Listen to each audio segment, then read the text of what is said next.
The earliest memories that I can really remember is when I turned 6 years old and I started Catholic school in the first grade.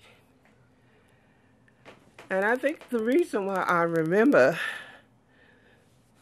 my my years, my 6 years, was because I made my first Holy Communion.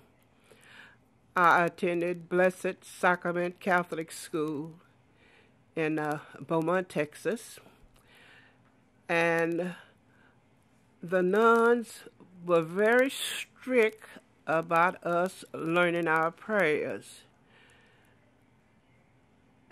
And I can remember sitting on the front porch at my house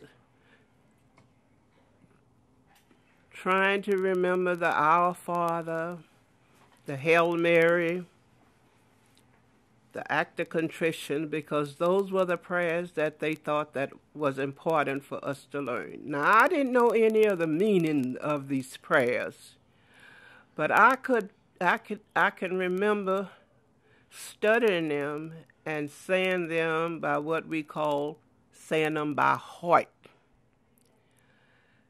And you had to learn your prayers, those prayers, before you could make your first communion.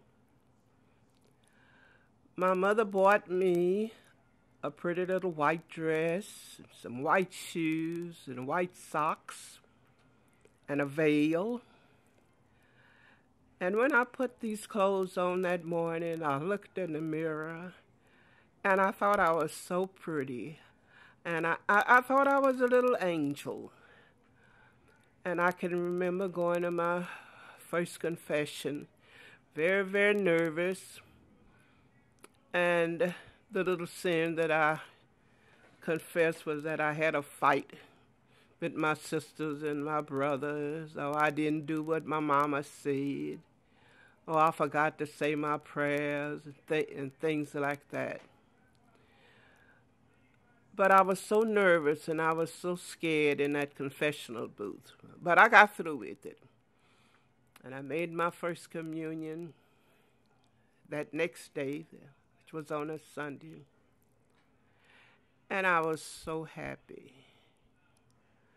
Now, I really wish I could go back even a little farther. But that's the farthest I could go back. When I was 6 years old, attending Catholic school and making my first communion.